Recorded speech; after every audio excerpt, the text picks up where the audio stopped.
वालेकुम नाजरीन, मैं हूं मोहम्मद उस्मान मुगल और आप देख रहे हैं मेरा डिजिटल प्लेटफॉर्म। और आज बात करूंगा रावलपिंडी के अंदर गैर कानूनी हाउसिंग सोसाइटीज़ के हवाले से। और इसी व्लॉग में मैं आपको बताऊंगा कि मजमूई तौर पर रावलपिंडी में गैर कानूनी हाउसिंग सोसाइटीज़ जो हैं उनकी तादाद कितनी है और जो फेक स्कीम है वो कितनी है। फेक स्कीम से मुराद ये है कि ना उनका कोई पेपर वर्क है, ना कोई उनकी यहाँ पर कोई लैंड होल्डिंग है उनके पास, और कुछ भी नहीं है। सिर्फ सोशल मीडिया के ऊपर तशहीर की जाती है और सादा लोग शहरी जो है उन्हें उनकी जो ज़िंदगी की जमा पूंजी है उससे महरूम किया जाता है। लेकिन अगर आप ये जानना चाहते हैं कि रावलपिंडी के अंदर गैर कानूनी हाउसिंग सोसाइटीज़ कौन-कौन सी हैं और उनके पास आरडीए का एनओसी है या नहीं, और क्या जिस तरह वो अपनी सोशल मीडिया के ऊपर तशहीर करते हुए नज़र आ रहे हैं, क्या ये तशहीर बिल्कुल दुरुस्त है या नहीं? क्या आपको अपनी जो भारी रकम है वो यहाँ पर इन्वेस्टमेंट करने से पहले आपको ये देखना चाहिए कि इनके पास एनओसी है या नहीं। लेकिन उसका तरीकाकार क्या होगा? कि ऐसा तो नहीं है कि आपने भी कहीं गैर कानूनी हाउसिंग सोसाइटीज़ के अंदर जो है वो भारी रकूम जो है वो इन्वेस्ट की हुई है। उसके लिए ज़रूरी ये है कि आज का मेरा व्लॉग जो है वो आप एंड तक देखें, ताकि आप जान सकें कि रावलपिंडी के अंदर गैर कानूनी हाउसिंग सोसाइटीज़ के जो मालिकान हैं वो किस तरह सादा लोग शहरियों को लूटने में मसरूफ़ हैं और रावलपिंडी डेवलपमेंट अथॉरिटी जो है उसके ऊपर क्या काम कर रहे हैं। रावलपिंडी के अंदर मजमूई तौर पर जो गैर कानूनी हाउसिंग सोसाइटीज़ हैं उनकी तादाद 341 के करीब है। अंदाज़ा लगाएं, इतनी बड़ी तादाद है। और आप ये जान नहीं सकते कि कौन कौन सी हाउसिंग सोसाइटीज़ ठीक हैं, कौन सी नहीं है, किन के पास ज़मीन है, किन के पास सिर्फ फाइल्स हैं, किन के पास सिर्फ तशहीरी मुहिम के लिए सब कुछ है, और किन किन के पास एनओसी मौजूद है। लेकिन उसके लिए ज़रूरी ये है कि आप एक मरतबा किसी भी हाउसिंग सोसाइटी के अंदर अपना प्लॉट लेने से पहले या अपने किसी भी अजीज़, किसी भी अपने दोस्त का या किसी रिश्तेदार की रकम जो है वो इन्वेस्ट करवाने से पहले एक मरतबा आरडीए की जो वेबसाइट है उसका विजिट ज़रूर करें, ताकि आप ये जान सकें कि इनके पास एनओसी है या नहीं। मरी के अंदर 51 के करीब जो गैर कानूनी हाउसिंग सोसाइटीज़ हैं वो मौजूद है, जबकि रावलपिंडी डेवलपमेंट अथॉरिटी का जो अपना हुदूद अरबा है उसके अंदर सबसे ज़्यादा हाउसिंग सोसाइटीज़ मौजूद है। 85 के करीब ये हाउसिंग सोसाइटीज़ हैं। गुजर खान के अंदर 11, कोटली सतिया के अंदर 131 गैर कानूनी हाउसिंग सोसाइटीज़ मौजूद हैं, जबकि टेक्सला के अंदर 18 गैर कानूनी हाउसिंग सोसाइटीज़ मौजूद हैं। गैर कानूनी हाउसिंग सोसाइटीज़ कहा उनको जाता है जिनके पास अपनी ज़मीन तो मौजूद होगी, लेकिन उनके पास इजाज़तनामा नहीं होगा, एनओसी नहीं होगा रावलपिंडी डेवलपमेंट अथॉरिटी का, और उनके जो डॉक्यूमेंट्स हैं वो मुकम्मल नहीं होंगे, या उनके ऊपर किसी ना किसी तरीके से जो ना वो एलिगेशन मौजूद होंगे। इसको कहा जाता है गैर कानूनी हाउसिंग सोसाइटी। अब मैं आपको बताऊंगा फेक स्कीम्स कितनी हैं रावलपिंडी के अंदर, और उनकी तादाद है 45 के करीब है, जिनके पास ना कोई फाइल्स हैं, ना उनके पास कोई ज़मीन है, ना उनके पास कोई रकबा है। ये फेक स्कीम्स हैं जो ज़मीन पर तो कहीं भी नहीं है। हाँ, कि आसमान पर हो तो मैं उसके हवाले से कुछ नहीं कह सकता।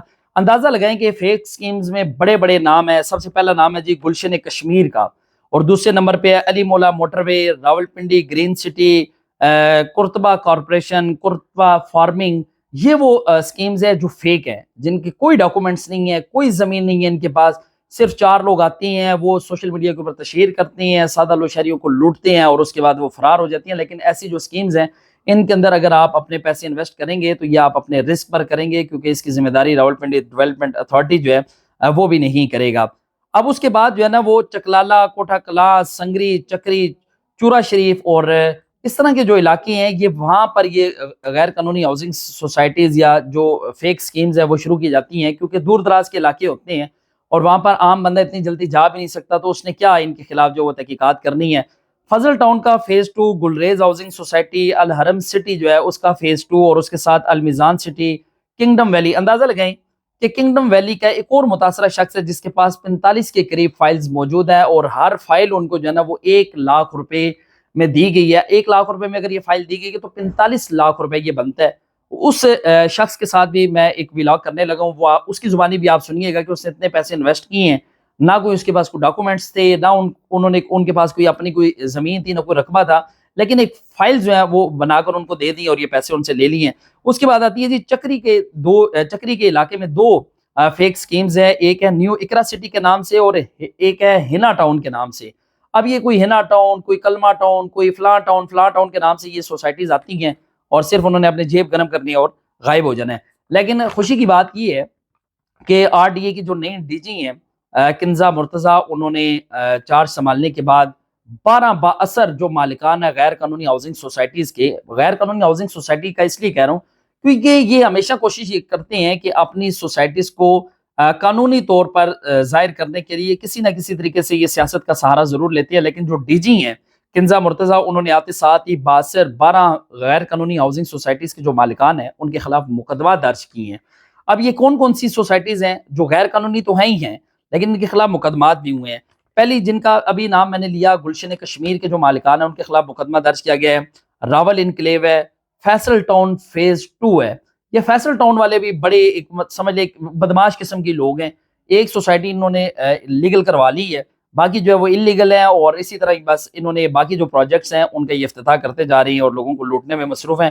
ملٹی گارڈن فیز 2، اب ملٹی گارڈن بھی فیصل ٹاؤن والوں کا ہی ہے، چودھری عبد المجید اس کے مالک ہیں، اور فیصل ٹاؤن، فیصل ہل، فیصل ملٹی، یہ سارے ملٹی گارڈن، یہ ساری ایک ہی بندے کے مختلف نام سے جو پروجیکٹس ہیں وہ چل رہے ہیں۔ اس کے بعد آتا ہے جی منان سٹی الامان ڈیولپرز، ان کے خلاف بھی مقدمات درج ہو چکی ہیں۔ Real estate and builders, top view, Khayaban Iftikhar اور کوسار ایکسٹینشن کے نام سے ان کی ایک سوسائٹی ہے، یہ پروجیکٹس ہیں، ان کے خلاف مقدمات جو وہ درج کر لیے گئے ہیں۔ صرف مقدمات ہی درج نہیں کیے گئے، لیکن اب جو خاتون آفیسر آئی ہیں انہوں نے کیا کیا کہ انہوں نے غیر قانونی ہاؤسنگ سوسائٹیز کے 62 مالکان کے خلاف مقدمات درج کر لیے ہیں۔ ایف آئی اے، پیمرا، اور اس کے ساتھ جو دیگر جو ادارے ہیں جن میں نیب بھی ہے، ایف آئی اے بھی ہے، ایف آئی اے کا جو سرکل ہے، اس تمام سرکل کے جو افسران ہیں ان کو انہوں نے خطوط ارسال کیے ہیں۔ راول پنڈی میں نیب کے جو افسران ہیں، ایف آئی اے کے جو افسران ہیں، پیمرا کے جو افسران ہیں، تمام کو انہوں نے خطوط ارسال کیے ہیں، حتیٰ کہ انہوں نے اسٹیٹ بینک آف پاکستان کے حکام کو بھی خطوط ارسال کیے ہیں کہ ان لوگوں پر کڑی نظر رکھی جائے۔ اور ایف آئی اے کو یہ خطوط ارسال کرنے کا مقصد یہ ہے کہ جو سوشل میڈیا پلیٹ فارم کے اوپر یا ڈیجیٹل میڈیا پلیٹ فارم کے اوپر جو انہوں نے فیک اکاؤنٹس بنائے ہوئے ہیں صرف غیر قانونی ہاؤسنگ سوسائٹی کی تشہیر کے لیے، اس کو روکا جائے اور ان کے وہ اکاؤنٹس جو ہیں وہ بلاک کیے جائیں۔ اور اگر یہ اس طرح ریاست کے اندر ایک نئی ریاست بنانے کے چکر میں ہے تو اسٹیٹ بینک بھی فوری طور پر ان پر جو وہ نوٹس لے اور ان کے اکاؤنٹس جو ہیں انہیں منجمد کیا جائے۔ چونکہ اب 12 مقدمات جو وہ درج کر لیے گئے ہیں، اور ابتدا یہ ہوئی ہے کہ ان کے جتنے انٹری پوائنٹس سے جو انہوں نے بنکرز بنا رکھے تھے اندر، اور وہ بھی مکمل طور پر جو وہ مسمار کر دیے گئے ہیں، اور جو بکنگ آفیسز تھے، سائٹ آفیسز تھے، مکمل طور پر آر ڈی اے راولپنڈی نے جو وہ سیل کر دی ہیں۔